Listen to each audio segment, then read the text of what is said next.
talk subject of today's talk is going to begin with a koan in this collection, this Mumonkan. It's number 26. Two monks roll up the blinds. A monk once went to Daihogen of Seiryo before the midday meal to ask for instruction. Hogan pointed to the bamboo blinds with his hand. At that moment, two monks who were there went over to the blinds and rolled them up in the same manner. Hogan said, "One has gained, one has lost." One has gained, one has lost. This is one of the, that when I was doing koan study, that there were some koans that really moved me, really kind of shook my tree and engaged me. And there were some koans that was like, I passed them, but so what? This was one of those. I did not have a great appreciation of this koan. Now, 20 years later, I'm like, this is such a nice koan. Interesting how our perceptions change over time.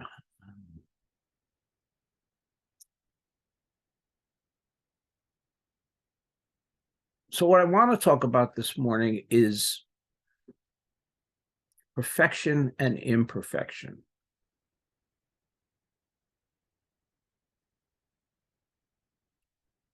Which is very pertinent to this koan, because this koan is all about sort of making the judgment of what is good and what is not, right? Of gain and loss in the language of this koan.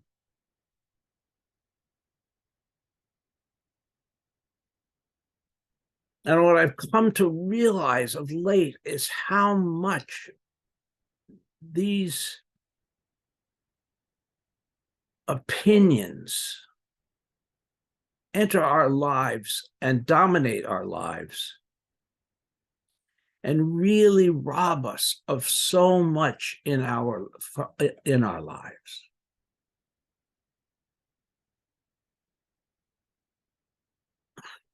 Let me explain. One of the things that I thought about in the context of this is how much in Zen, not here necessarily, but in Zen globally, there's a desire to attain perfection, starting with the desire to have some kind of perfect enlightenment, down to having a ceremony that's perfect, down to wearing robes that are perfect. Right? There's a huge tendency in Zen to aim towards perfection.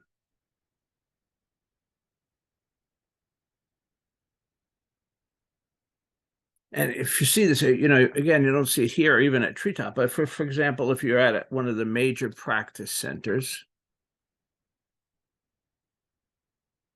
the robes of the priests and teachers are perfect. There are no creases. There are no, folds. Everything is laying just exactly as it ought to. And it's extraordinarily impressive.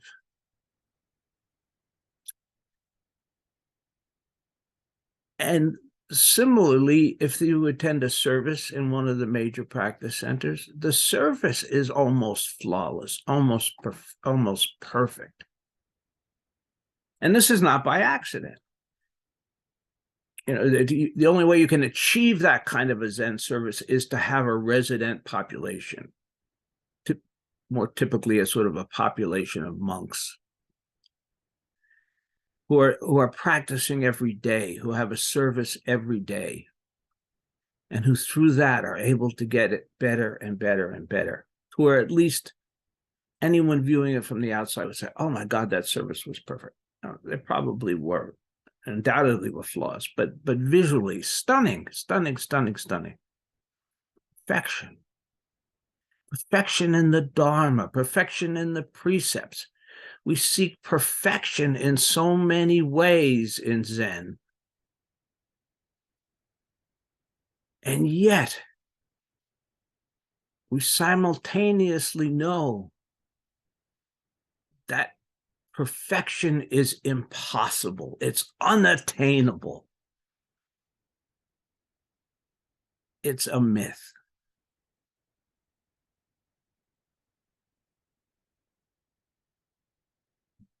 One of this talk in a way is a lead into something that's coming up, which is I've talked in the past about the book, The Spirituality of Imperfection. And I've ordered another, it's a book that it has a lot of resonance, particularly for people in recovery. And so I frequently lend it. And my copies then end up traveling the world.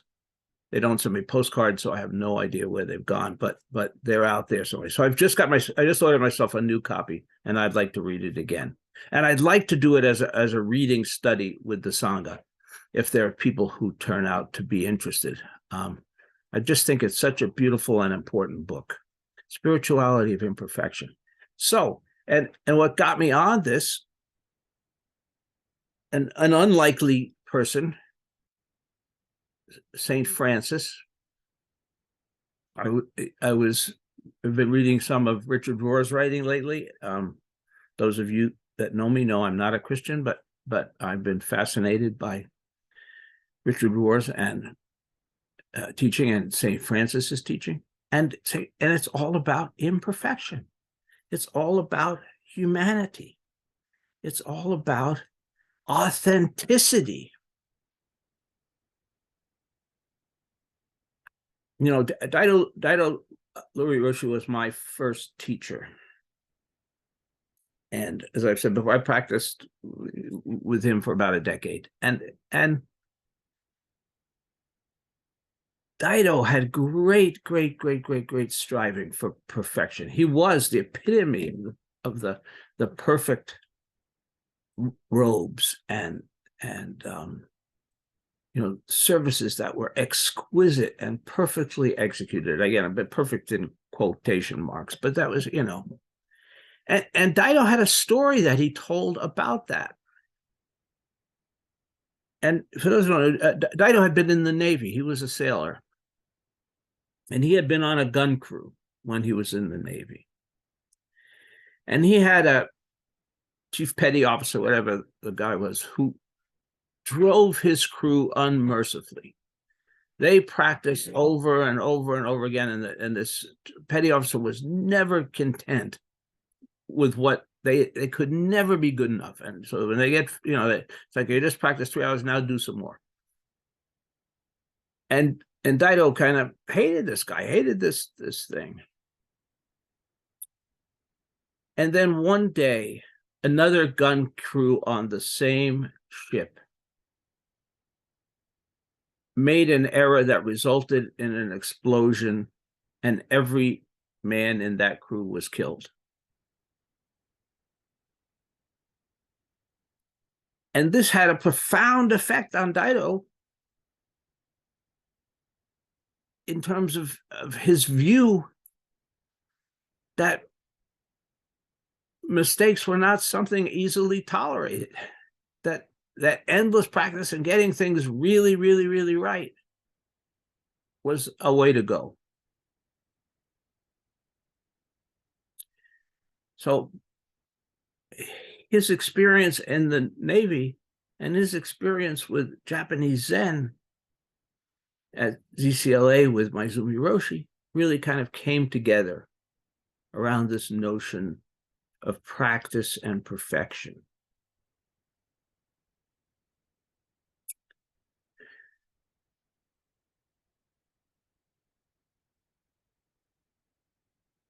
Which is really kind of interesting, because again, at the same time, we know that perfection is unattainable.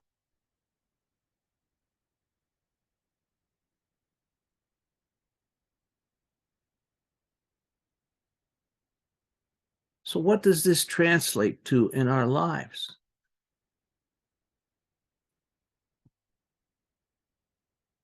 I became aware of how much this tendency to strive for perfection is present everywhere in our everyday lives. In numerous myths in our culture, and I'm going to enumerate those in a little bit. I've identified a dozen so far, and in our culture and in Zen. And the pernicious part is that when we fall short, and we inevitably do, we are not good enough. We have failed. We have fallen short. So in this dialectical tension between perfection and imperfection,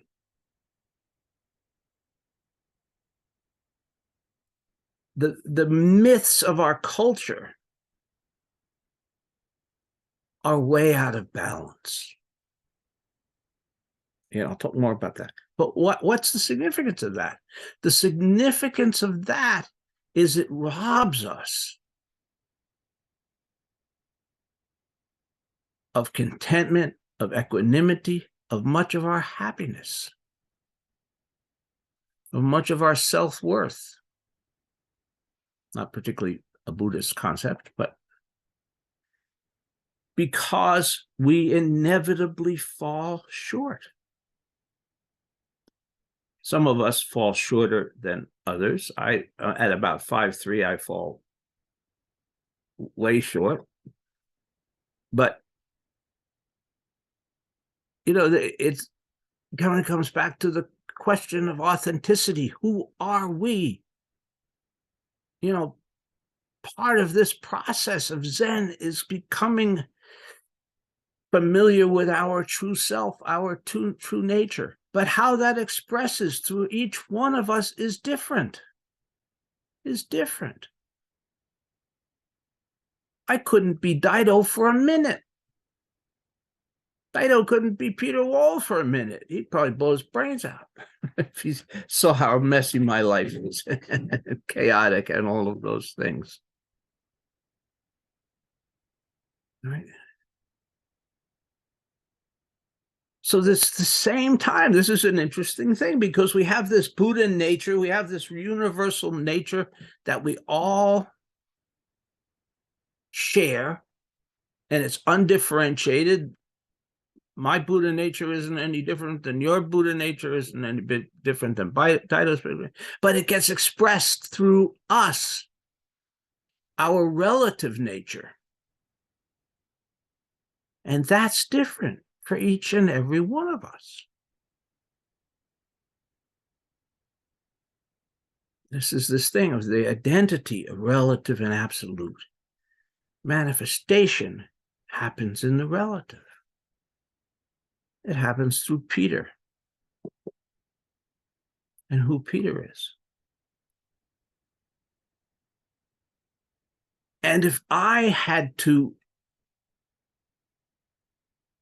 rise to a standard of that was like Dido's, I would be miserable because I could never even get close. The idea that I could come out with perfectly folded robes and perform a ceremony. I've tried for how many years? I've been, been in the Zendo much for the last few years since COVID, but before that, I don't know how many years I did services. I tried every time to get the service right, and I never did. Always made a mistake, usually multiple mistakes. Couldn't do it, just could not do it. And isn't that the story of much of our lives? That we strive, that we try, and then somehow we fall short. And out of that arises shame and self-blame and feelings of inadequacy and castigating ourselves and feeling poorly.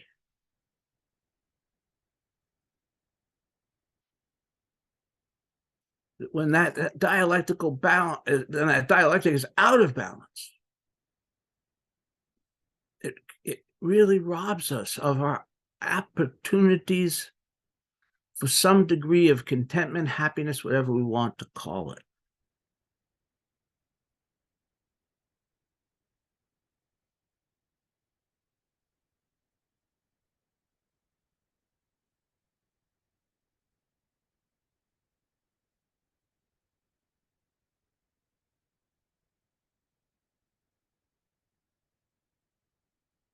Coming back to the koan. Two monks roll up the blinds in identical fashion. One gains and one loses. Why?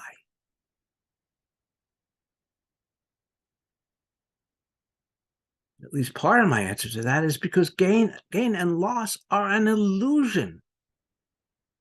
It's something that we create. But it's not really a component of reality.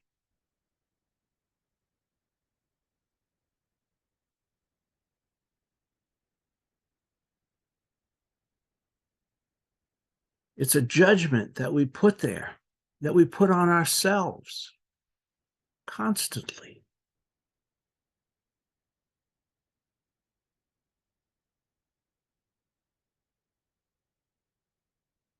So I'm going to address some of these myths or show you a little more about what I'm thinking about, which starting with the Zen practice myths, which I've alluded to, the idea that our practice can be perfect or that we can achieve some kind of perfect enlightenment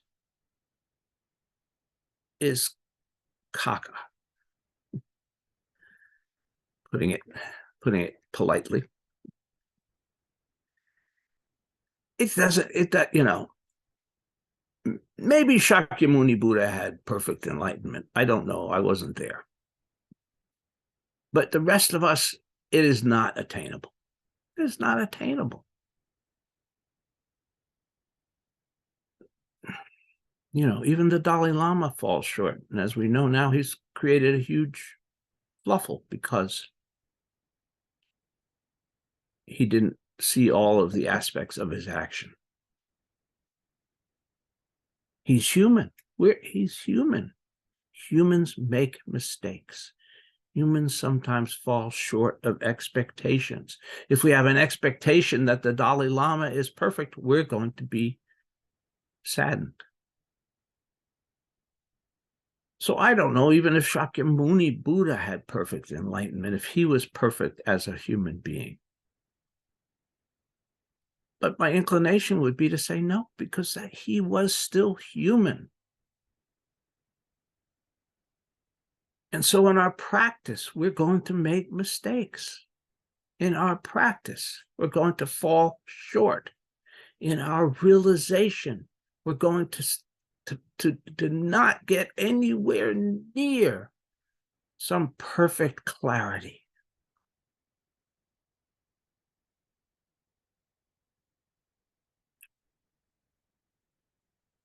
What's wrong with that? Well, the myth is that we could somehow attain those things. And so if we have our little yardstick out, we're always falling short. We're never able to look at our authentic selves, who we are, assholes that we are, humans that fail sometimes that we are, and appreciate ourselves as we are. Appreciate our world as it is.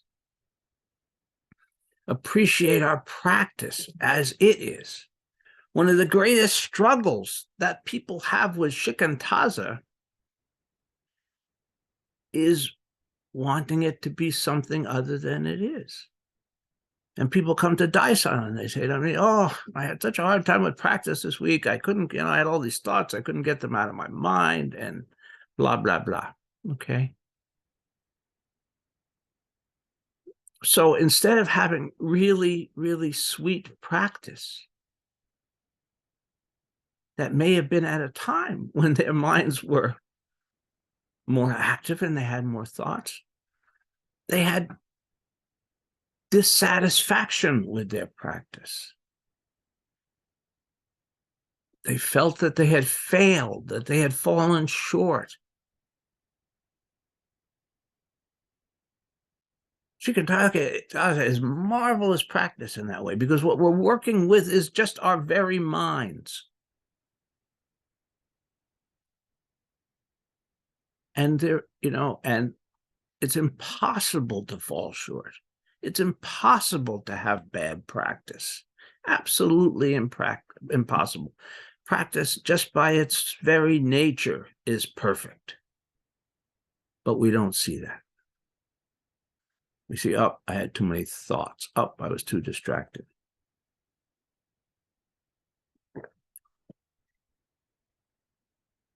So there's a set of myths around practice, around Zen.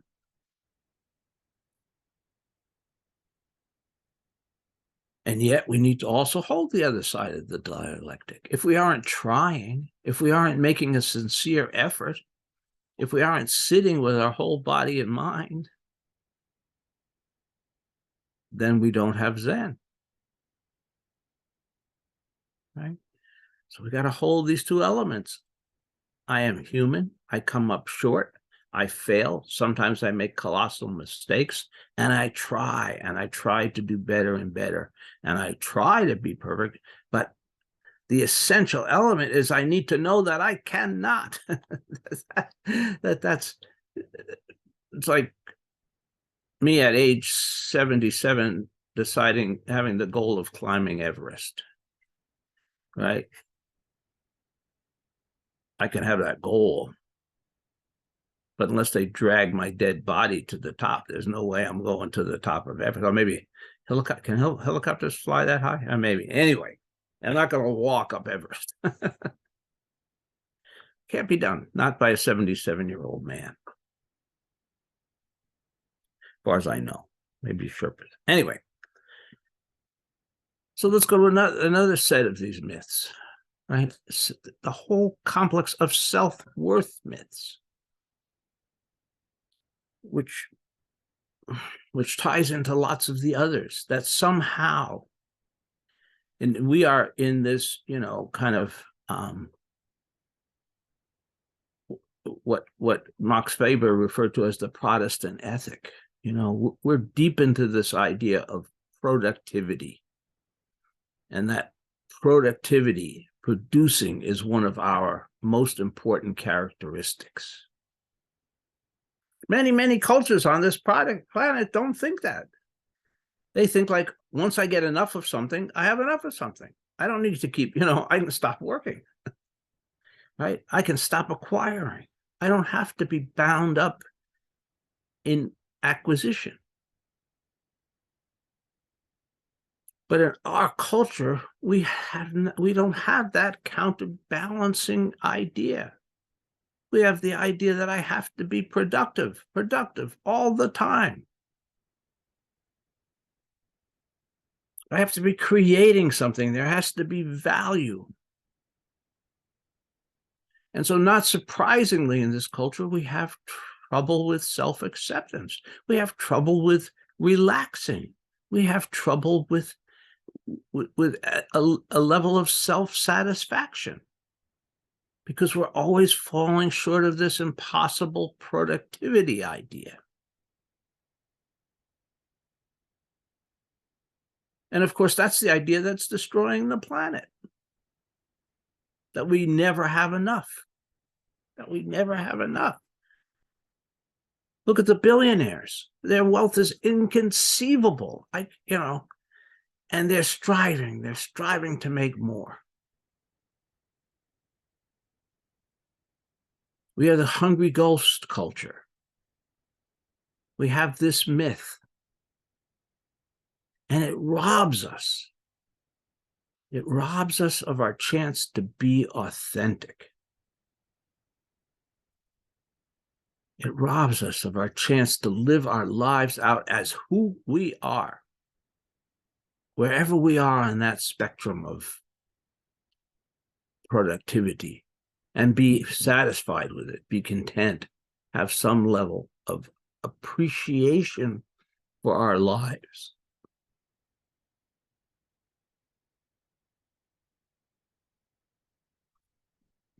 excuse me. So this ties into all of the success and failure myths, right? The two monks roll up the blinds. When am I a success?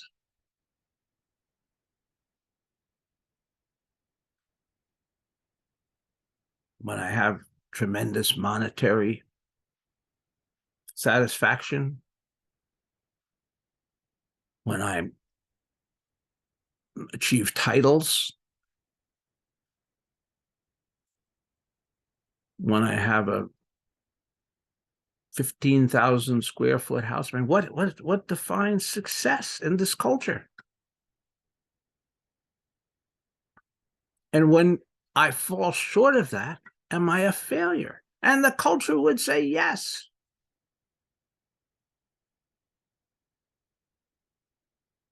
You know, I feel this acutely. Here I am, the age that I am.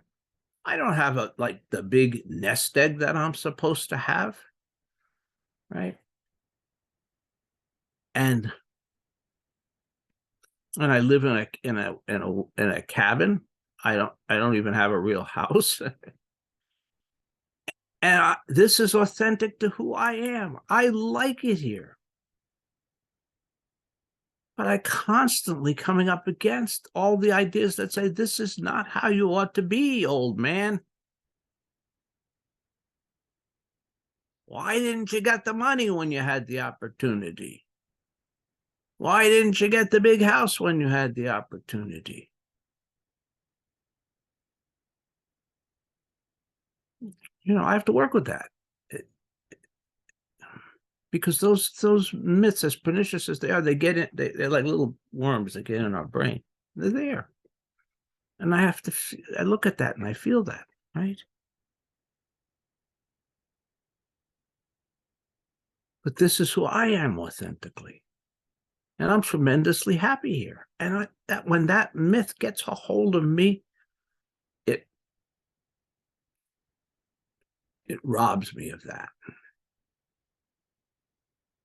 You know. And so in our society, there's really a tendency to emphasize the one side versus the other. Right.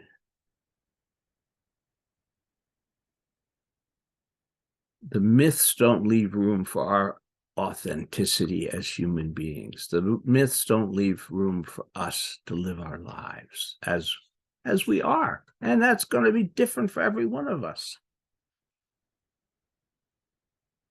As I said, Buddha nature, that's universal. That doesn't differ from person to person.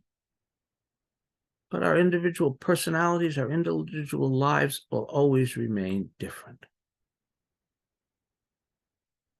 And when we have to live up to a mirror, to a yardstick that was established by somebody else, for somebody else, we will always fall short.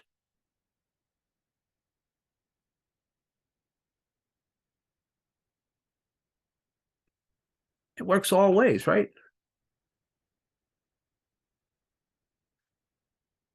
Sort of on the other side, we have the purity myth. That somehow, in some ways, we're going to live in a life that is so pure that no beings are going to be harmed, that we're going to have a zero carbon footprint.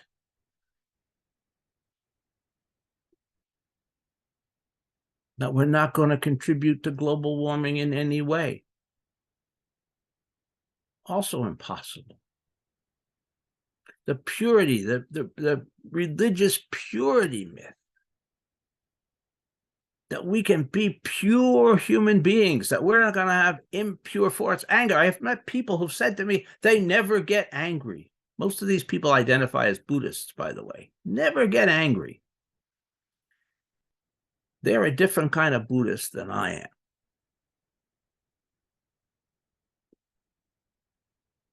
And I find that astonishing. At least as far as I know, anger is part of human nature. And if we never get angry, it's probably because we've repressed that part of us and sublimated it. And as we know psychologically, when we relegate something to the to the darkness, it eventually bites us in some way that's very unpleasant. You know, that psychological wholeness and spiritual wholeness comes from being willing to go into the darkness and face everything that's there. We may not like it. We may not be proud of it, but it's part of who we are.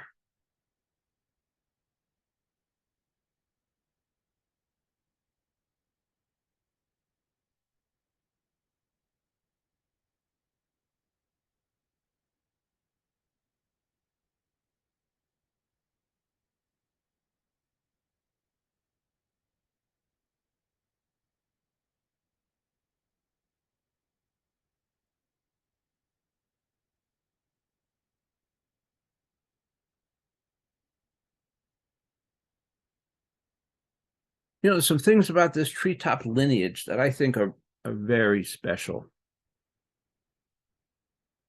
I've talked about this a little bit in the past, but probably not in the depth that I'm going to go into it today. But both of my teachers, Steph and Margaret, were raised as Catholics. But Steph left that early on.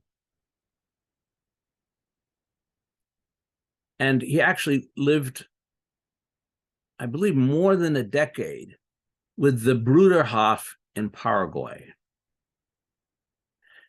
Now, people don't know, the Bruderhof is a Christian sect, not necessarily similar to the Amish, but comparable. Yeah, they do a lot of things similar to the Amish, although they also fly on planes and things. And he lived over a decade in that sect, in that religious community. And then at another point, he became a Quaker, and he worked for the American Friends Service Committee. And yet had a tremendous respect for, there were two spiritual figures that were key for Steph. And he wrote a beautiful talk on this. And I'm going to see if I can find that talk. Those two figures, one was Chow Cho, the Zen teacher, and the other was Sainte Therese of Lisieux, the little flower, as she's often referred to. So even though he had left his Catholicism behind many decades before and saw himself more or less exclusively as a Buddhist, he was deeply moved by this little way, and he compared, that with Chow Cho, little way of Chow Cho, and that's the talk that he's. I'll see if I can find it. I'm sure it's in the archives somewhere. Margaret, when I started studying with them, was a practicing Catholic. And for that reason, she hadn't become a priest. She was a teacher when I first started sitting with them, but was not a priest, because her advisors in the church told her that one would be okay and the other not, that becoming a priest, being a Buddhist was okay, but going to become a Buddhist priest was a bridge too far. And it was only close to the end of her life when Steph was dying, and she was looking at the implications of going forward and leading the Sangha and the lineage without him, that she decided to cease her Catholic practice and take the vows of a Buddhist priest, and she became a priest.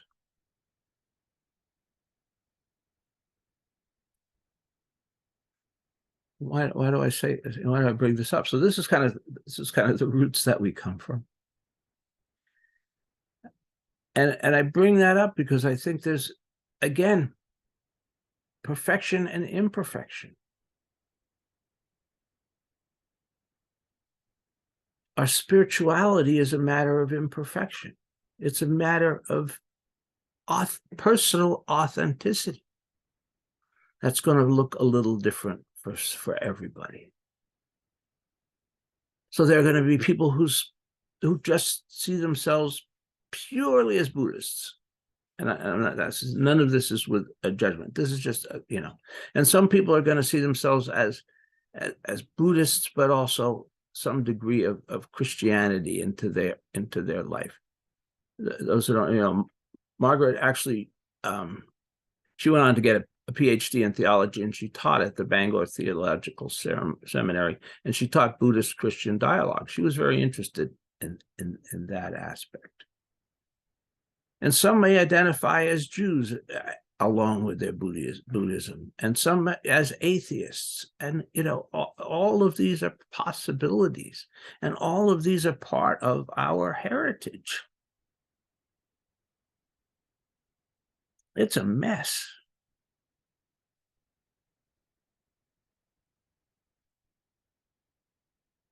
So our lineage is not pure. It's not perfect. I vividly remember the day. Have some of you been to Zen Mountain Monastery? Anybody here today has? Often people who are here have been there one time or another. But anyway, okay. So that monastery at some time in its career was a Catholic monastery before it was several things. It was a camp and summer camp and a Catholic monastery. Anyway, and there's this beautiful, large central building, and on the back of it is a large stone crucifix built into the structure. And I happened to be there. I went to attend the day that Daido Roshi was being installed as the abbot of that monastery. They call it taking the mountain seat. And the Soto bishops, the big muckamucks from the Soto Shu came. I think they came all the way from Japan to be present at this ceremony. And they were like this, they were just very, very, very, very stern and severe looking guys. And they walk around like this, and they walk around the back of the monastery. And they look up, and there's this moment where they totally lose their composure, seeing that cross, and then right back. It was kind of a humorous thing. This is not Japan. In this culture, things intermingle in different ways. And that's one of the beautiful things about this book, the spirituality of imperfection. Because if any of you decide to join me on that journey, they draw on a number of traditions: Hasidic, Jewish tradition, the Desert Fathers, Lao Tzu, across the globe in terms of finding the wisdom that they present. It's really sweet. Really sweet.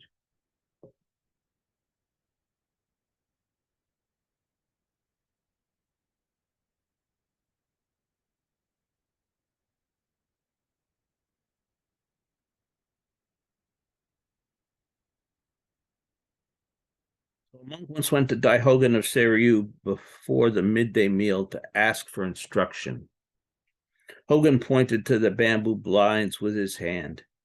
At that moment, two monks who were there went over to the blinds and rolled them up in the same manner. Hogan said, "One has gained, one has lost."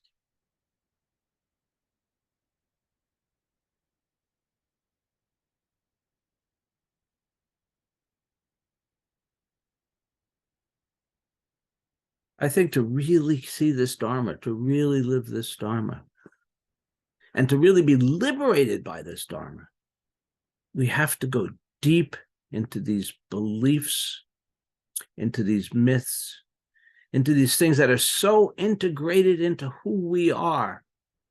They're like the ground that we're walking on. We can't see them.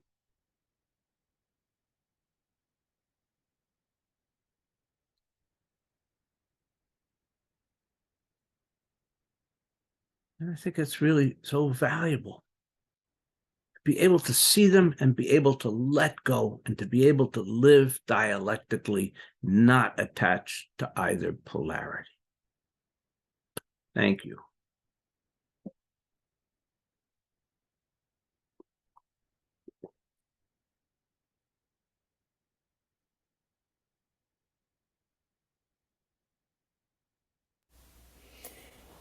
Peter, I think this topic is especially appropriate on Mother's Day.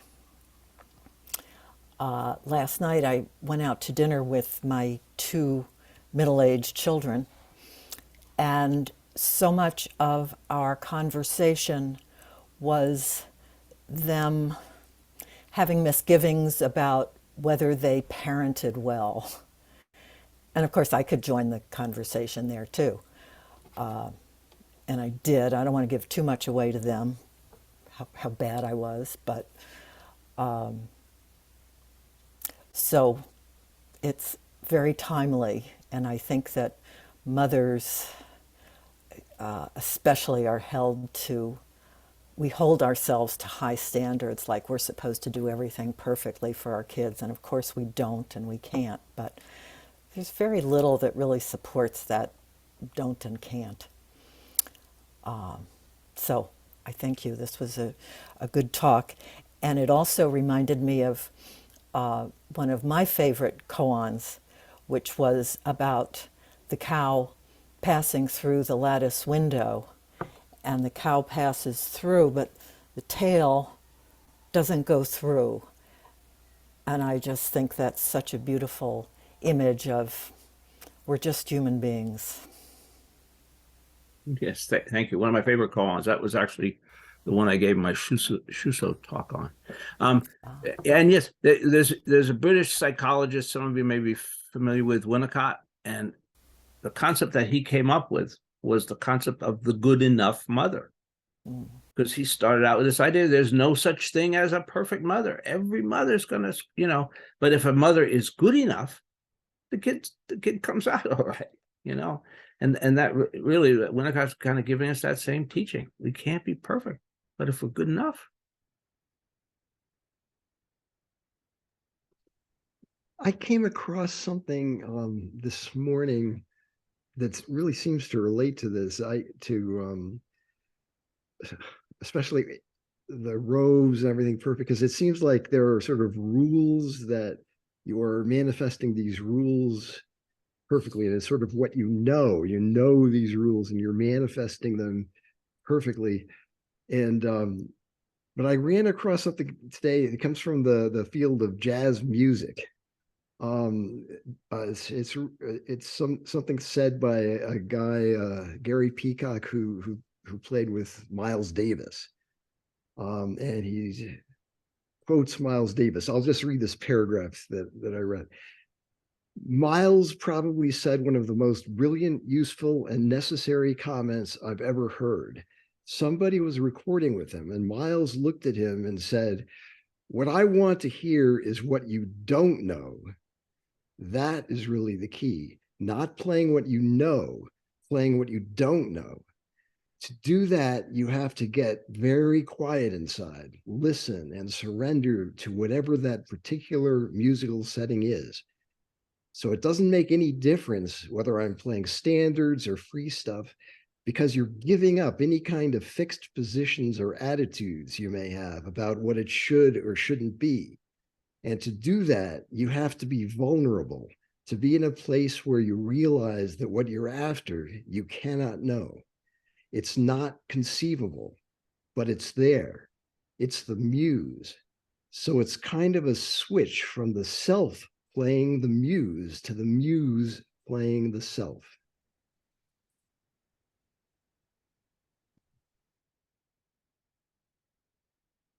There are teachers everywhere, aren't there?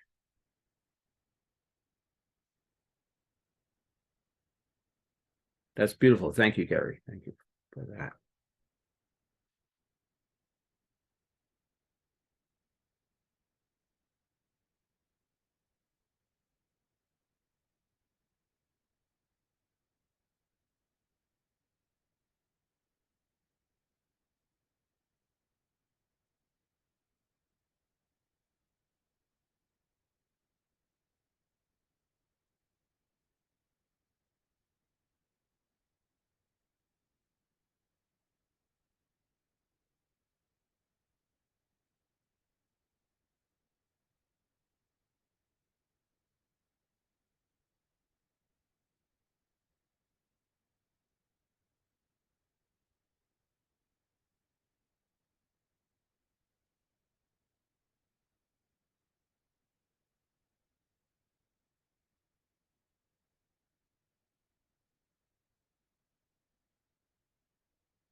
Yeah, so we're gonna begin winding up here, and then we can go to the merriment and tea drinking. You know, this whole aspect, it really appeals to people in recovery, because people in recovery understand better than most people they have screwed up. You know, when you've really colossally fucked up, it's much harder to sweep under the rug. It's much harder to deny. It's right there. It's in your face. It's part of the reality of who you are. That's unavoidable. And so people in recovery, I think, know more than most of us about their fallibility, their imperfection. And yet they too come to struggle with that, and to see how that can be a lever for their growth, both personally and spiritually, and so on and so forth. Another whole time, but at least as I can see right now, I think we're going to be in this vicinity for a little while. So, okay. Thank you all.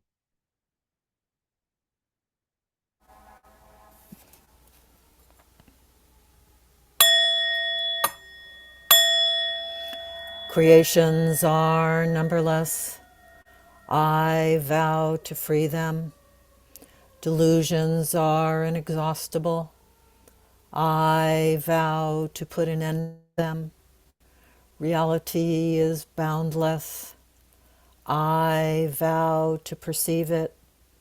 The enlightened way is unsurpassable.